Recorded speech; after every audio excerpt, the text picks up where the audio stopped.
भारत के जो 2-3 सबसे बड़े नाम हैं उनमें सबसे भारी नाम इन्हीं का है, क्योंकि तौल में सबसे भारी हैं। बहुत ही बढ़िया है। इनको तो हम लोग जब इनको बनाया गया, जब सन 82 में यहाँ एशियाड हुआ था, तब इनको उसका शुभंकर बनाया गया था, जिसको हम लोग अप्पू कहते हैं पुराने टाइम में। हास्य के बहुत बड़े हस्ताक्षर। मैं इनके बारे में क्या बोलूं।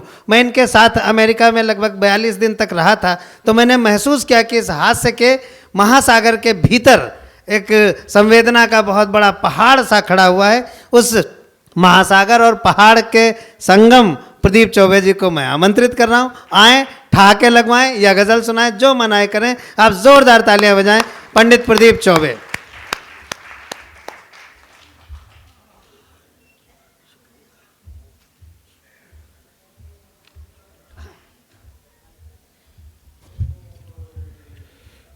सताता है क्या क्या मुझे दर्द घुटना।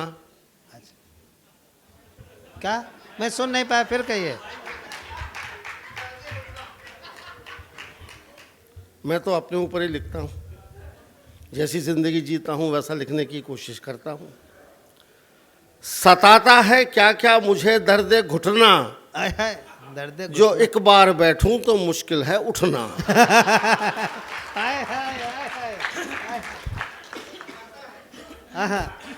सताता है क्या क्या मुझे दर्द घुटना, जो एक बार बैठूं तो मुश्किल है उठना। रसिया सुनो। हालांकि उठने में थोड़ी देर लगती है, मगर सच बात तो ये कि उठने में अब बहुत देर नहीं रह गई है। हाय हाय हाय, क्या बात। 40 साल से कवि सम्मेलनों में घूम रहा हूँ, तो खोपड़ी ज़रा ख़राब हो गई है। उल्टी सीधी बातें सूझती हैं। आप उन्हें ठीक ठीक समझ लेंगे तो मेरा यहाँ पे आना सार्थक होगा। हंसने को हेल्थ के लिए बहुत ज़रूरी माना गया। बड़े बड़े बुजुर्ग कहते आए, संत शिरोमणि तक कहते आए कि हंसना चाहिए। डॉक्टर कहते हैं कि हंसना एक थेरेपी है, स्वास्थ्य अच्छा रहता है, फेफड़े मजबूत रहते हैं। किसी संत ने अच्छी बात कही, आपने सुनी होगी, कि जो हंसा उसका घर बसा। जी हाँ जी जी, हमने तो दूसरा सुना। वो संत ने कहा था। हमने तो दूसरा सुना था। हमने सुना है जो हंसी ये नहीं, मेरी जिंदगी में मौका कभी नहीं आया। संत ने कहा मैं तो वसंत हूँ। मैंने अपनी बात कही, मेरा संत होने में कोई अकीदा नहीं है। संत एक बार मरेगा फिर नहीं लौटेगा, वसंत एक बार जाएगा तो हर साल फिर आएगा। वाह।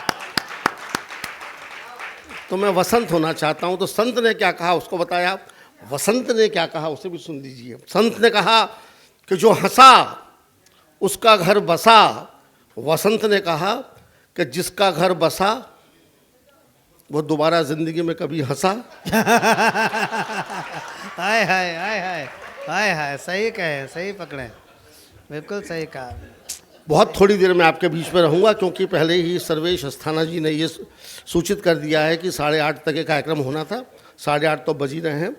अधिक से अधिक मैं आपको 10 मिनट, ताकि डॉक्टर कुंवर बेचैन साहब को भरपूर सुने, क्योंकि वो आपके लाडले कवि हैं, पूरे देश के, संसार के, और उनको सुनना सार्थकता है। उनकी कविताओं से इस कविता सम्मेलन का समापन होगा, यह हमारे लिए बहुत सुखकारी है जी। और मैं बता दूं आपको कि मैं लंबी कविताएं नहीं सुनाता। लंबी कविता नहीं सुनाना चाहिए। लंबी कविता सुनाने से एक्सीडेंट हो सकता है। एक कवि ने बहुत लंबी कविता सुना दी, सामने बैठा एक वीआईपी चल बसा। लंबी कविता से वो लंबा ही हो गया, तो कवि पे हत्या का मुकदमा चला।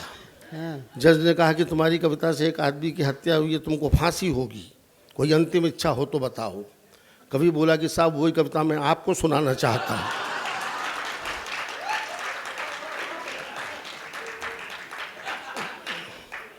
तो वैसा यहाँ पे नहीं होगा, बस थोड़ा सुनाऊंगा मैं। ऐसा नहीं कि मैं स्वस्थ हूँ या पाँव घायल है, कुछ नहीं। पाँव घायल है तो क्या हुआ, कविता तो मुंह से पढ़ नहीं पाती है, इसलिए मैं आपको, लेकिन बस जो मैं आपको सुना दूँ आप उसे ठीक से सुन लीजिए। अच्छा लगे तो ताली बजाइए, न लगे तो आप मुझे बजाइए।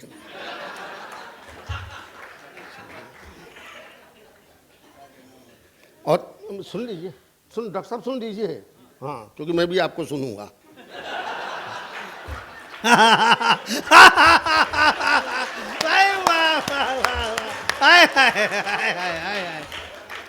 नहीं, क्या है, सेंसिटिव होता है, कभी सेंसिटिव होता है, आगे वाले चुप रहे, पीछे वाले बात करें, तो वो क्या बात कर रहे हैं उस तरफ कान लगे रहते हैं, तो वो प्रॉब्लम है। और तालियां तो बिल्कुल मत बजाइए, मैं तालियों का बिल्कुल आदी नहीं हूँ, तालियां बजने से मैं हिलने लगता हूँ। हमारे मंचों पे आजकल ये बहुत हो गया है कि कविता कम सुनाते हैं और तालियां ज़्यादा बजवाते हैं, बजाओ ताली। एक बार मैंने सर्वे से पूछा, ये भी खूब तालियां बजवाता है। मैंने कहा यार इतनी तालियां क्यों बजवाता है? तो बोले दादा तालियों से कॉन्फिडेंस आता है। मैंने कहा नहीं, कॉन्फिडेंस हो तो तालियां अपने आप आती हैं। वाह वाह, आ गए जी बिल्कुल, मैं इसलिए मैं अपने कॉन्फिडेंस को नहीं मरने देना चाहता। मैं कॉन्फिडेंस वाला ही कवि हूँ, बस कविता के बारे में मुझे कोई मुगालता नहीं है। आप लोग तो संख्या में काफ़ी हैं, हॉल काफ़ी खचाखच खाली है।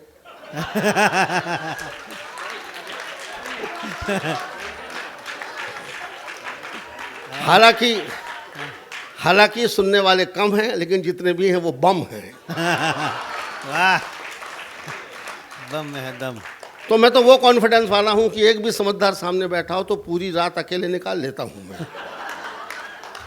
अभी बरेली उत्तर प्रदेश में प्रोग्राम था, बरेली में, और उत्तर प्रदेश में बरेली साइड में तो रात भर प्रोग्राम होते हैं और सुबह 4-6 बजे तक चलते थे, ख़त्म होते हैं।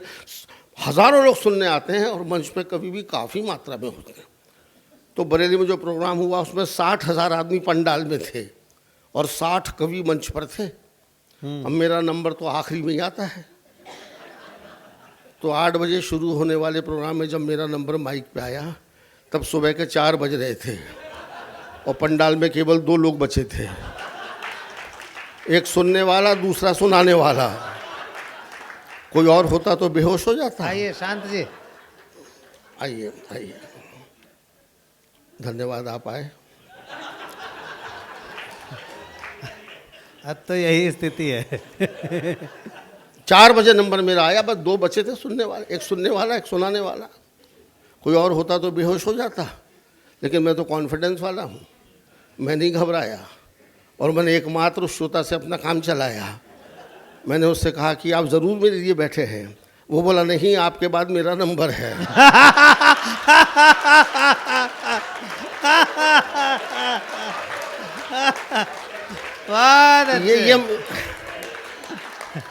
वाह, तुरंत मेरा उसकी बात सुन के मेरा कॉन्फिडेंस गायब हो गया।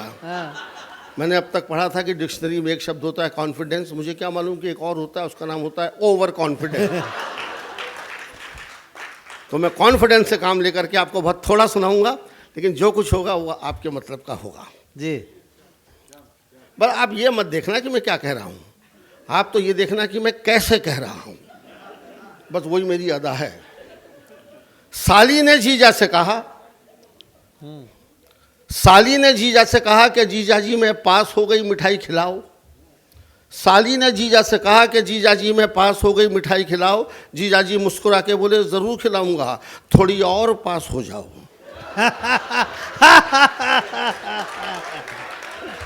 जीजा बड़ा प्रदीप चौबे था। वो जीजा बड़ा प्रदीप चौबे था। देखिए मैं आपसे पहले ही कह चुका हूँ कि मेरी खोपड़ी मलीदा हो चुकी है 40 साल से घूमते घूमते, इसलिए पता नहीं खोपड़ी में क्या आता है। मैं बोलता हूँ, आप उसे कविता बना देते हैं तो ये मेरा सौभाग्य है। साली ने जीजा से कहा कि जीजा जी मैं पास हो गई, मिठाई खिलाओ। जीजा जी मुस्कुरा के बोले ज़रूर खिलाऊंगा, थोड़ी और पास हो जाओ। एक चुनाव हारे उम्मीदवार ने हमसे पूछा, बताइए चौबे जी वोटों और जूतों में क्या फ़र्क है? जैसा मन का हल था वैसी सवाल था। एक चुनाव हारे उम्मीदवार ने हमसे पूछा, बताइए चौबे जी वोटों और जूतों में क्या फ़र्क है? हमने कहा प्यारे लाल, वोट पड़ते हैं तो गिने जाते हैं,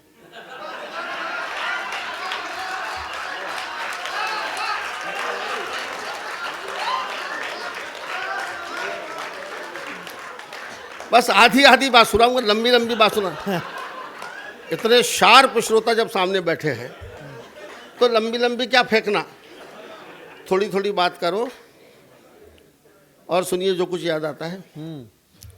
एक किताब में एक सुंदर औरत की तारीफ पढ़ रहा था मैं सर्वेश। अच्छा। एक किताब में एक सुंदर औरत की तारीफ पढ़ रहा था, क्या सुंदरता थी। 10 मिनट तक मैं ही हंसता रहा। सुंदरता भी हंसा सकती है अगर वो हिंदुस्तान की हो।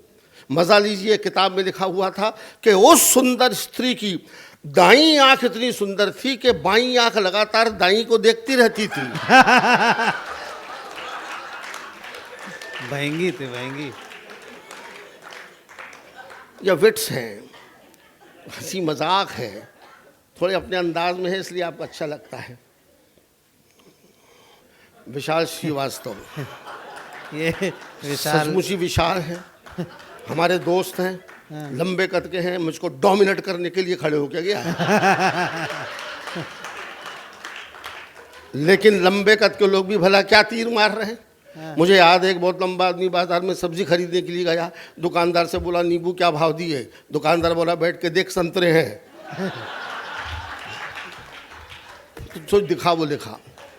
उस सुंदर औरत की दाईं आंख इतनी सुंदर थी कि बाईं आंख लगातार दाईं को देखती रहती थी। एक और सुनिए, शायद ये भी आपको अच्छा लगे। एक और किताब में पढ़ा कि अगर कोई पति अपनी पत्नी के लिए कार का दरवाज़ा खोल रहा हो, अगर कोई पति अपनी पत्नी के लिए कार का दरवाज़ा खोल रहा हो तो समझ जाइए कि या तो कार नहीं है। हाय हाय, हाँ शशांक, शशांक जैन। भाई वाह। मैंने आपसे पहले ही कहा कि मेरी कविता कविता नहीं है, अदा है। हाँ। अदा का मजा लीजिए। अगर कोई पति अपनी पत्नी के लिए कार का दरवाज़ा खोल रहा हो तो समझ जाइए कि या तो कार नहीं है या फिर पत्नी नहीं है। बात भी सही है, अपनी पत्नी के लिए कार का दरवाज़ा कौन खोलता है। और असली बात तो यह है कि अपनी पत्नी के साथ कार में जाता ही कौन है। हाय हाय हाय हाय। तो आज ये लोग किसको लाए हैं बोनवाल साहब? मैं समाज के कपड़े नहीं उतार रहा, हाँ। वो पहले ही उतरे हुए हैं। मैं तो उन्हें पहना रहा हूँ ताकि समाज वाकई समाज हो जाए। हाँ। अगर कोई पति अपनी पत्नी के लिए कार का दरवाज़ा खोल रहा हो तो समझ जाइए कि या तो कार नहीं है या फिर पत्नी नहीं है। लोग कहते हैं कि नेताओं के चरित्र गिर गए, आदमी का चरित्र गिर गया। मैं कहना चाहता हूँ कि शब्द तक का चरित्र गिर गया। शब्द जो ब्रह्म माना जाता है उसके भी कपड़े खराब हो गए, वो भी चरित्र गिर गया। जैसे संता और बंता, दो चरित्र हैं, समाज में बड़े पॉपुलर हैं। सर्वेश ने मुझसे पूछा कि दादा ये संता और बंता में आपस में क्या रिलेशन है। मैंने क्यों? बोले दोनों हमेशा साथ में मिलते हैं। हाँ, मैंने कहा रिलेशन तो है। तो बोले क्या रिलेशन है? मैंने कहा बेसन और पकौड़े का रिलेशन है। तो बोला क्या मतलब? मैंने कहा देख भाई, अगर बेसन नहीं सनता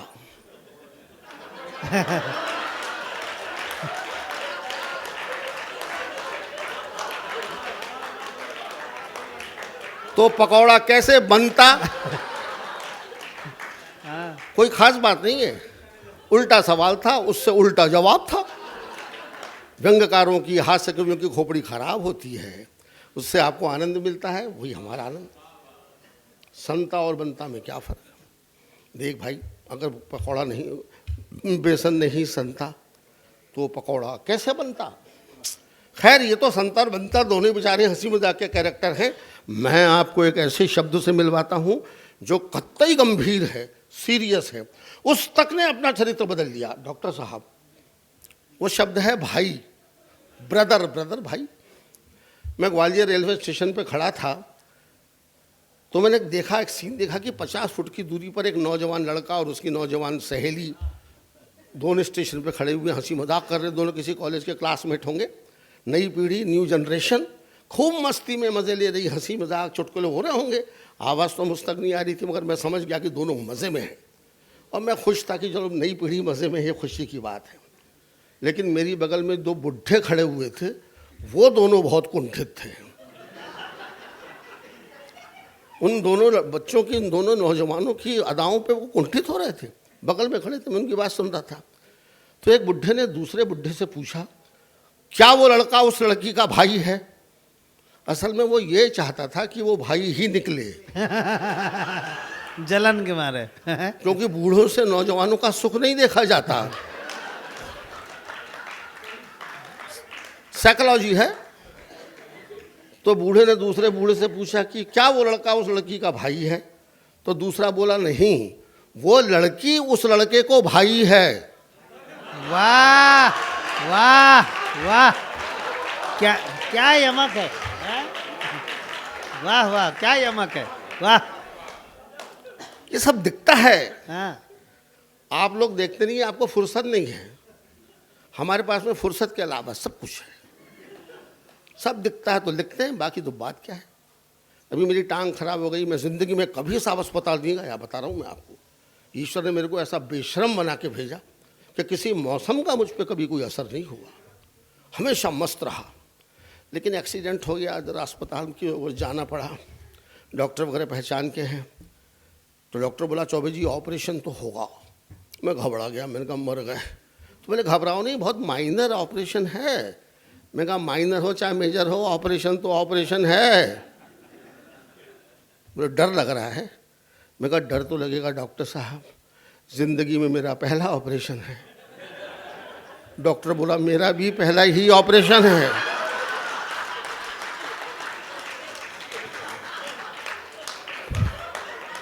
मगर देखो मुझको तो डर नहीं लग रहा। मैं कहा तुझे क्यों लगेगा, ऑपरेशन के बाद में तू यहीं रहेगा, मेरा क्या भरोसा और तेरा भी क्या भरोसा, कैसा कर दे। ऐसा हो जाता है। लेकिन एक सीन मैंने देखा, वो मज़ेदार था। उस सीन को देख करके थोड़ी हिम्मत मुझ में आई। डॉक्टर मेरे सिरहाने खड़ा था, मैं स्ट्रेचर पे पड़ा था। तो उसी ऑपरेशन थिएटर में एक नर्स अपने हाथों में फूलों का हार लिए खड़ी थी कि जैसे भी किसी गले में डाल करके जाएगी। तो मैंने डॉक्टर से पूछा, डॉक्टर साहब ये नर्स हाथों में फूलों का हार लिए क्यों खड़ी है? तो डॉक्टर ने कहा कि ये मेरी ज़िंदगी का पहला ऑपरेशन है।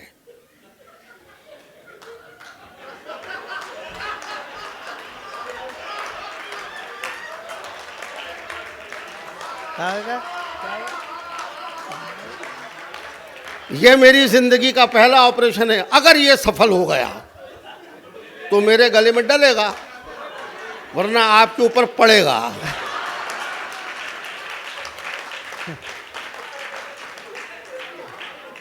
आप लोग तालियां पीटते हैं, मैं मुसीबत में फंस जाता हूं। मैं हमेशा मुसीबत में फंसता हूं, मेरी किस्मत ही खराब है। अब तो मैं थोड़ा दुबला हो गया हूं, मगर कुछ सालों पहले मैं काफ़ी मोटा था, हैवी वेट चैंपियन था।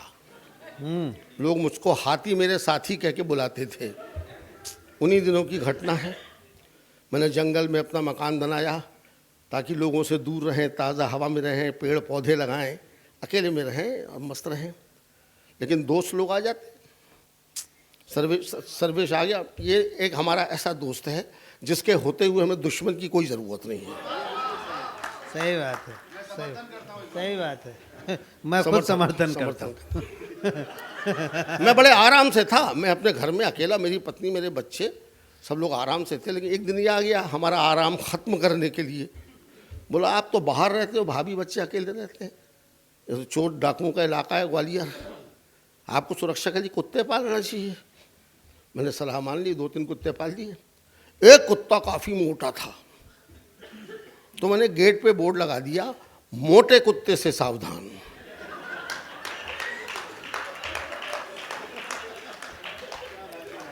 इसका बुरा परिणाम हुआ, हर आने वाला मेरे को अतिरिक्त आदर की निगाह से देखने लगा।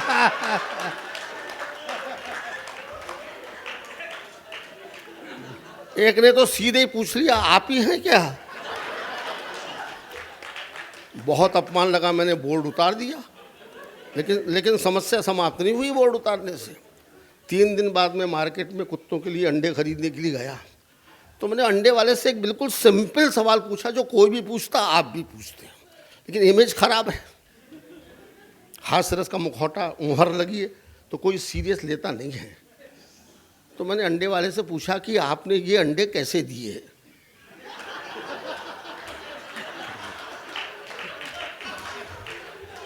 आप लोग भी गलत समझ रहे हैं।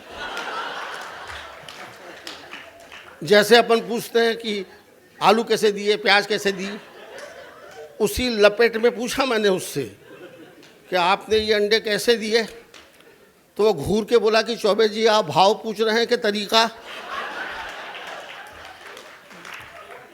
मैंने कहा भाव बता दे, तरीका तू जान, इंडस्ट्री तेरी है कि मेरी है। कोई ख़ास बात नहीं है, मुझसे मिलते ही लोगों का कैरेक्टर ख़राब होने लगता है, मुझसे मिलते ही लोगों का कैरेक्टर ख़राब होने लगता है। मेरा बेटा ख़राब अंडे खरीद लाया, वापस करने में गया, दुकान पे एक नौजवान बैठा था, तो मैंने उससे पूछा कि अंडे आपने दिए थे? सवाल भी तो ऐसे करते वो हो। बोला कितने बजे की बात है? अब आप मेरी गलती बताओ, खुद ही तिरछा तिरछा जा रहा। अंडे आपने दिए थे, कितने बजे की बात है? मैंने कहा 12 बजे की होगी।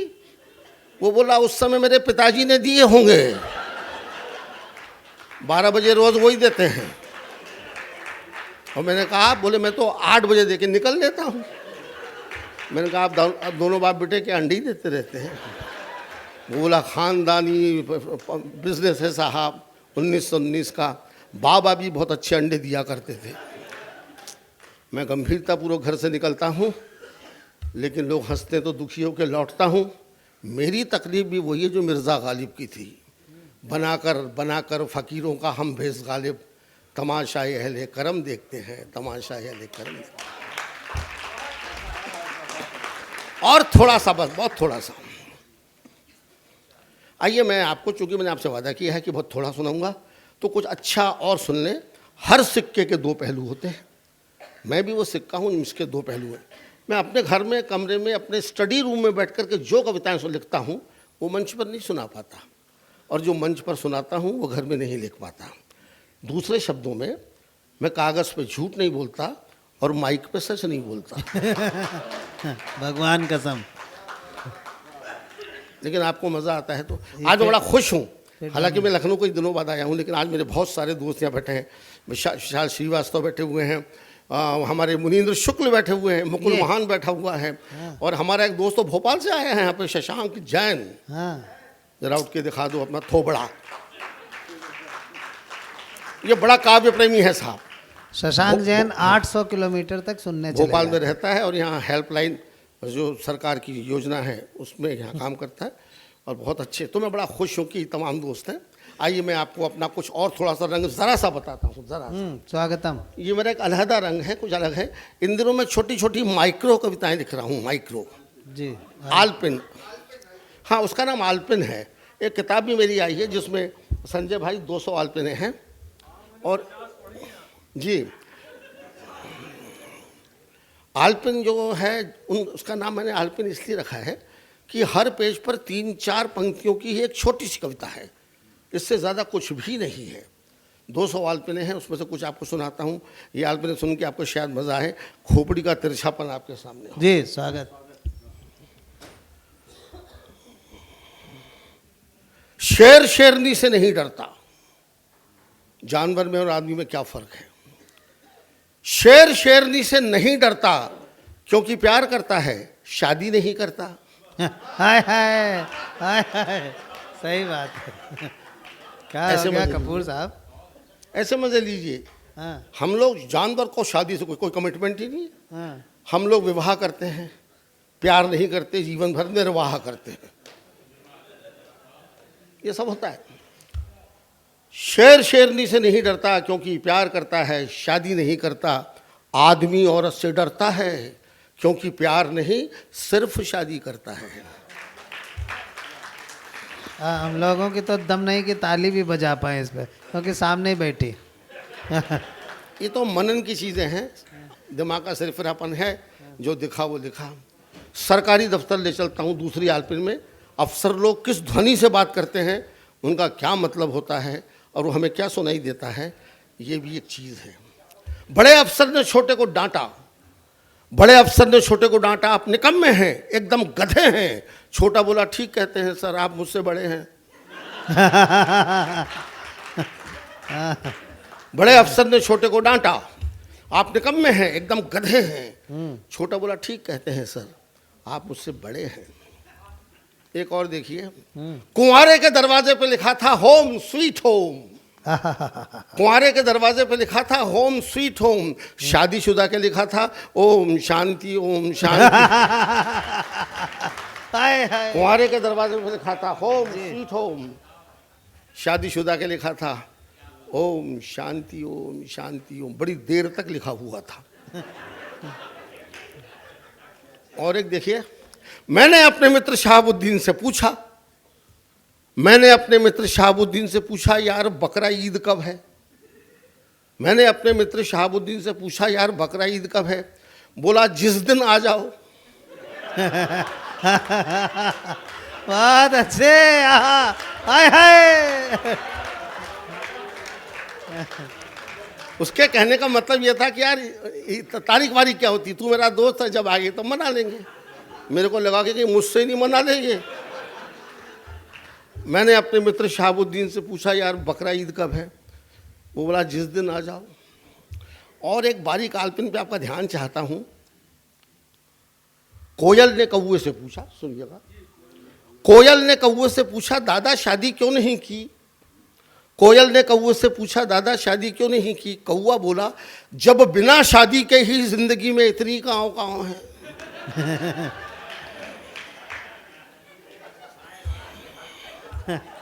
सही बात है, सही बात है। बस यही समझने की बात है। हाँ यही मेरा दूसरा पहलू है। हाँ। आलपेन, कोयल ने कौवे से पूछा दादा शादी क्यों नहीं की? कौवा बोला जब बिना शादी के ही जिंदगी में इतनी काँव है।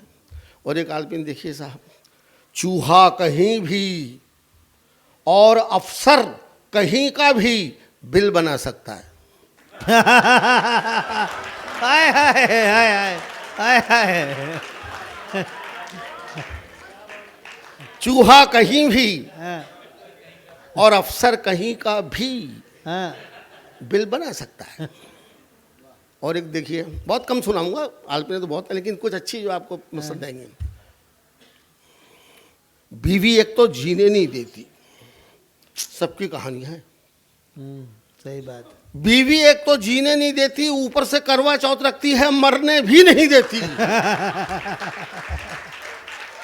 वाह वाह वाह वाह वाह वाह वाह। खोपड़ी का तिरछापन है। बड़ी दर्द भरी कविताएं हैं आपकी। ये सुन के तो आंसू आ रहे हैं। बीवी एक तो जीने नहीं देती, ऊपर से करवा चौथ रखती है, मरने भी नहीं देती। मेरी बीवी भी ऐसी ही है। अभी एक दिन हम लोग शाम को, मैं और हम दोनों मियाँ बीवी जा रहे थे कार में आउटिंग के लिए। शाम को जाते समय संबंध रामायण जैसे थे, लौटते में महाभारत जैसे हो गए। अच्छा। झगड़ा हो गया। हाँ मैंने सोचा कैसे निपटाऊं इसको, कैसे डोमिनेट करूं। तो सड़क पे गधा दिखाई दिया, एक गधा दिखा। तो मैंने कहा देख तेरा रिश्तेदार खड़ा है। तो फौरन बोली हाँ शादी के बाद से हो गया है। हाय हाय हाय हाय। बीवी एक तो जीने नहीं देती, फिर आपने ऊपर से करवा चौथ रखती है, मरने भी नहीं देती। आराम हराम है। पर देखिए नेहरू जी का नारा था आराम हराम है, आज़ाद हो गए, काम करना है, आराम हराम है। वो नारा मुझे याद है, आपको भी होगा। लेकिन इस ज़माने में इस नारे का क्या मतलब हो गया वो बताता हूँ। आराम हराम है, लेकिन देखता हूँ कि हराम में बड़ा आराम है। वाह वाह, बड़ा व्यंग्य है भाई। वाह वाह वाह वाह वाह वाह वाह। आराम हराम है, हाँ। लेकिन देखता हूँ हराम में बड़ा आराम है। और आखिरी आलपिन फिर महिलाओं को समर्पित करता हूँ। ये उनकी चूड़ियों पर है, उनकी चूड़ी पर है। चूड़ी सुहाग का प्रतीक मानी गई है। हिंदुस्तानी औरतें बहुत सेंसिटिव होती हैं, अपने सुहाग के प्रतीकों को समझा के रख चूड़ी पर। हमारे घर में कमलाबाई नाम की छोटे समाज की स्त्री आती है काम करने। छोटे समाज की जो स्त्रियाँ होती हैं बड़े समाज की स्त्रियों से इन चीज़ों को लेकर के एक्स्ट्रा इमोशनल होती हैं बहुत, मैंने भी देखा। तो कमलाबाई दोनों हाथों में कांच की 20-20 चूड़ियाँ पहन कर आई थी। वो चूड़ियाँ दिन भर खन आती रहती हैं, मेरी खोपड़ी में दन आती रहती हैं। मैंने अपनी बीवी से कहा कि कमला से कहो कि 2 ही चूड़ी पहन के आ जाया करे। तो चढ़ बैठी मुझ पर, उसका सुहाग उतरवाओगे? इस बात ने जो आलपिन मुझे दी वो आपको मैं बहुत सम्मान के साथ में सुनाना चाहता हूं। सुहाग के लिए सिर्फ एक चूड़ी काफी है, सुहाग के लिए सिर्फ एक चूड़ी काफी है, फिर इतनी सारी चूड़ियां, आखिर औरतें कितना सुहाग चाहती हैं। हाय हाय हाय हाय।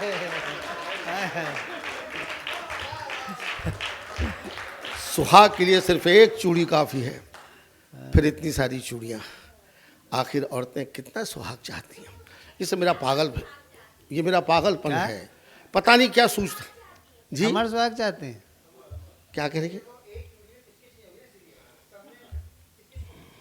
इस पर एक सेमिनार यही कविता का सौभाग्य है कि लोग बातें करने लगते हैं कविता के बारे में। ऐसी कविता लिखो कि लोग फालतू बातों में लग जाए। सही बात है ये। आइए आखिरी एक एपिसोड, ये एपिसोड मेरा नहीं है, समाज में प्रचलित एक आजकल एक वाक्य है, एक सेंटेंस है, एक दृश्य है, एक एपिसोड है जो मेरा अपना नहीं है, लेकिन जो भी है कमाल का है, ताकि हंसी के ठाकों से आप मुझे विदा करें। डिजिटल इंडिया, इतना यहाँ से ये शब्द हमारे ही यहाँ प्रधानमंत्री से। का नारा है। मानना पड़ेगा, आदमी पूरे हिंदुस्तान को टेक्नोलॉजिकल बना देना चाहता है, क्योंकि हमें दुनिया की दौड़ में शामिल होना है। तो टेक्नोलॉजी अच्छी चीज़ है, और सबसे बड़ा लेटेस्ट इन्वेंशन, आविष्कार तो ऑनलाइन सर्विस है। ऑनलाइन सर्विस, आप फ़ोन करिए सामान घर पे, ये मेरे को पता नहीं था। हम दोनों पति पत्नी की पिछले दोनों शादी की पुण्यतिथि थी।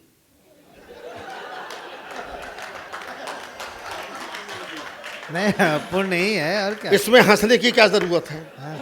शादी करना पुण्य का काम माना गया है। हाँ वो तिथि पुण्य तिथि है, बिल्कुल सही बात। क्या मुनीन दादा, ठीक है। मैं तो लॉजिकल बात करता हूँ। हाँ, शादी करना पुण्य का काम माना गया। हम दोनों ने भी पुण्य किया। पुण्य एक बार किया, तिथि साली हर साल आ जाती है। तो हम दोनों बैठ के माथा फोड़ते हैं कि पुण्य किया था कि पाप किया था। खैर जो भी हो, सालगिरह थी शादी की पिछले दिनों। तो मैंने अपनी बीवी से कहा कि मैं बाजार जाता हूँ और 1 किलो बूंदी के लड्डू ले आता हूँ। तो बीवी बोली कोई ज़रूरत नहीं है, डायरी में ऑनलाइन सर्विस का नंबर लिखा है, आप घुमाइए, माल घर पे आएगा। तो मैंने घुमा दिया साहब नंबर घुमाते ही वहाँ से सर्विस शुरू हो गई ऑनलाइन। मिठाई की दुकान में आपका स्वागत है, मिठाई के लिए 1 दबाइए, रेवड़ी गजक के लिए 2 दबाइए, नमकीन के लिए 3 दबाइए। मुझको मिठाई लेनी थी, मैंने 1 दबा दिया। लड्डू के लिए 1 दबाइए, हलवे के लिए 2 दबाइए, रबड़ी के लिए 3 दबाइए। मेरे को लड्डू लेने थे, मैंने 1 दबा दिया। बूंदी के लड्डू के लिए 1 दबाइए। अब मैं फंस गया, मेरे का मर गए सारे, पता नहीं कहाँ तक खींचेगा। बूंदी के लड्डू के लिए 1 दबाइए, खोए के लड्डू के लिए 2 दबाइए, बेसन के लड्डू के लिए 3 दबाइए। अब मेरे को बूंदी के लड्डू लेने थे, तो मैंने 1 दबा दिया। 1 किलो लड्डू के लिए 1 दबाइए, 2 किलो के लिए 2 दबाइए, 5 किलो के लिए 5 दबाइए, और 50 किलो के लिए 6 दबाइए। सुनते सुनते मेरी खोपड़ी घूम गई और घबराहट में मुझसे 50 किलो वाला बटन दब गया। अब मैं घबराया, मैंने कहा मर गया यार, अब तो 50 किलो लेना पड़ेगा। तो फिर मैंने वही किया जो कोई लखनऊ वाला करता, मैंने नंबर काट दिया। मगर सामने वाले ने मेरा पीछा नहीं छोड़ा, फिर लगा दिया मुझको। आपके इस नंबर से हमें 50 किलो लड्डू का ऑर्डर मिला है, कृपया पता लिखाइए कहाँ माल भेजना है। मैंने कहा भैया मैंने तो फ़ोन किया नहीं, हम लोग घर में 15 भाई हैं, सबसे बड़े वाले से बात करने के लिए 1 दबाइए।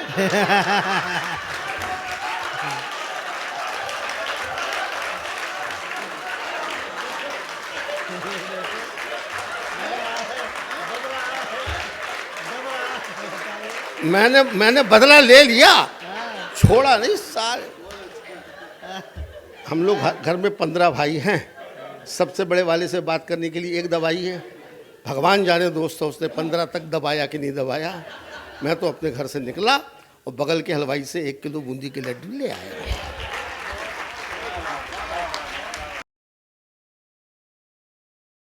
कवि सम्मेलन और मुशायरे की लेटेस्ट वीडियो देखने के लिए आप नमोकार चैनल को सब्सक्राइब जरूर कीजिए और वीडियो को सबसे पहले देखने के लिए बेल आइकन पर क्लिक करना ना भूलें।